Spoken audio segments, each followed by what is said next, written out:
Ukuran kita 38, maksain pakai yang 42, gimana jadinya?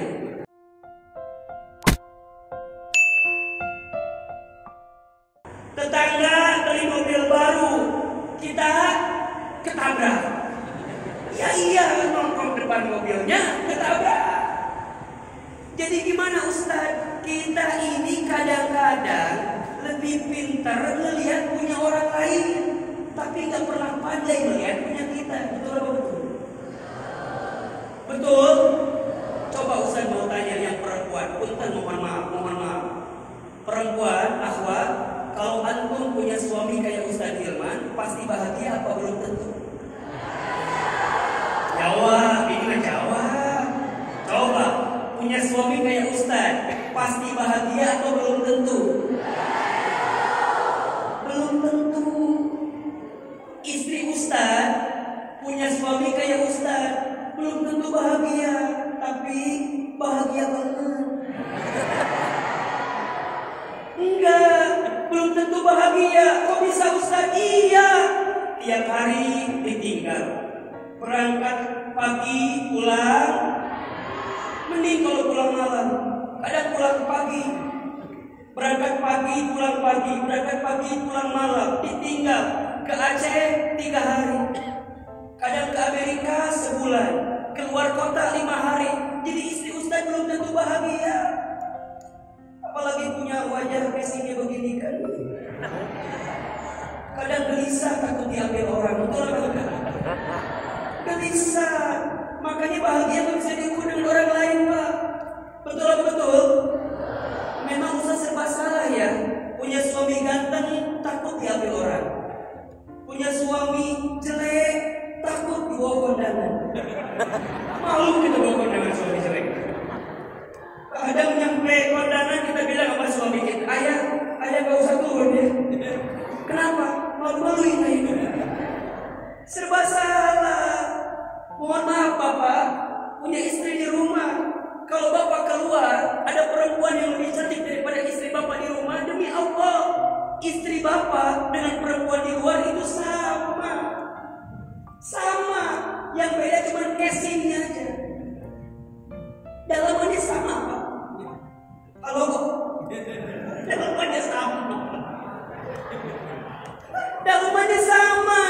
Terus kenapa kita tergoda? Karena kita lebih pandai melihat punya orang lain. Makanya analoginya, kalau kayak Rasul, punten mohon maaf, jangan mengukur ukuran sepatu kita dengan ukuran sepatu orang lain. Saya ulangi, jangan mengukur ukuran sepatu kita dengan ukuran sepatu orang lain. Beda apa beda? Beda. Ukuran kita 38, maksain pakai yang 42, gimana jadinya? Gimana jadinya? Itu hidup kita yang kadang membuat kita gak bersyukur karena kita gak bisa bedain mana keinginan, mana kebutuhan.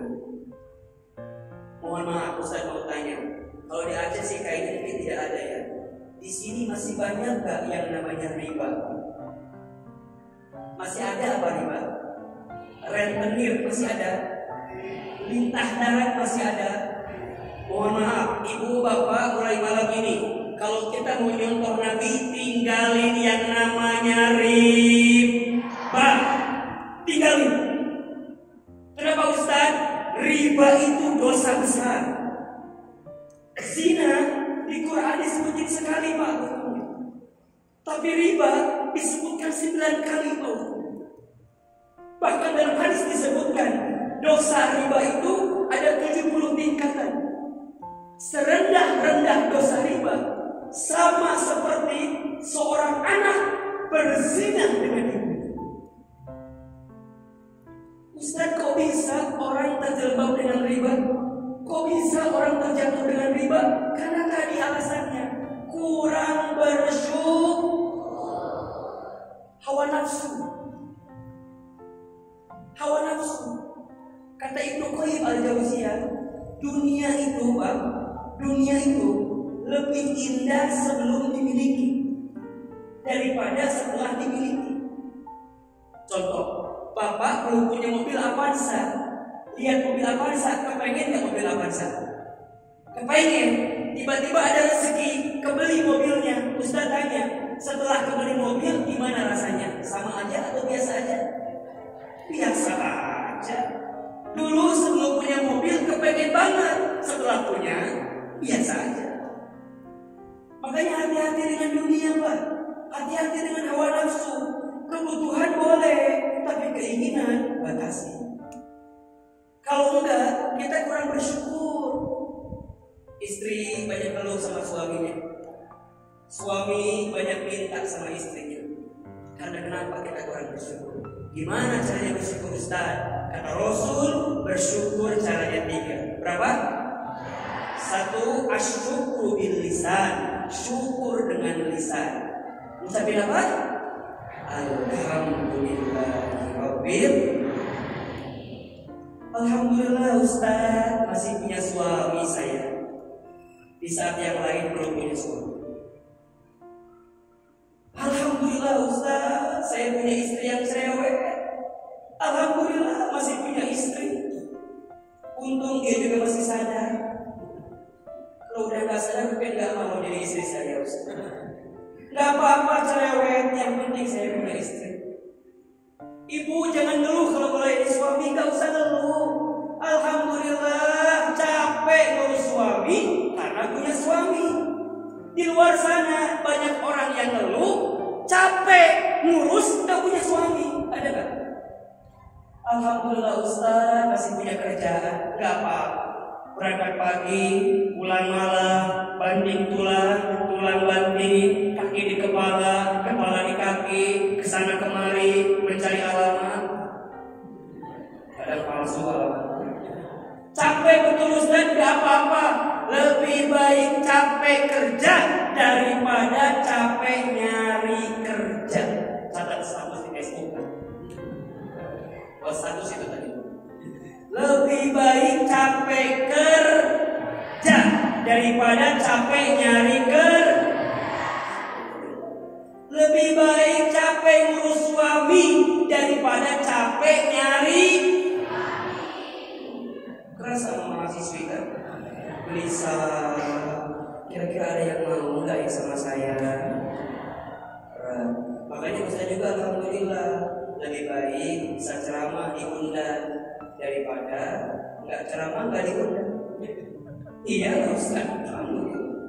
Jadi kunci pertama syukur dengan apa? Lisan. Yang kedua asyukru bil qalbi, syukur dengan hati. Dengan apa? Mohon maaf, kadang yang sempit itu bukan harta kita, tapi hati kita.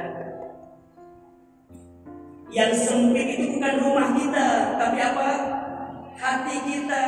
Catat baik-baik ya. Sekecil apapun pendapatan kita pasti cukup untuk hidup. Sebesar apapun pendapatan kita tidak akan cukup untuk gaya hidup. Ulangi, ikuti kata-kata Ustaz. Sekecil apapun. Kurang kencang. Sekecil apapun pendapatan kita pasti cukup untuk hidup.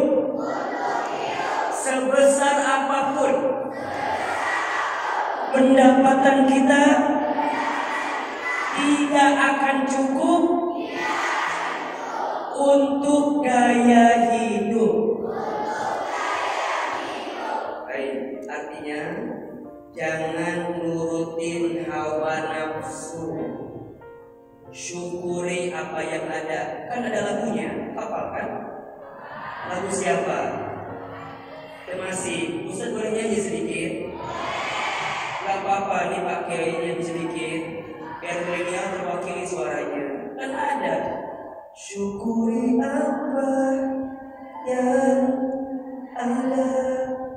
Hidup adalah tetap jalani,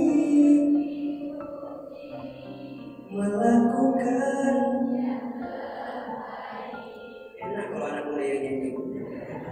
Nenek di belakang nyanyi.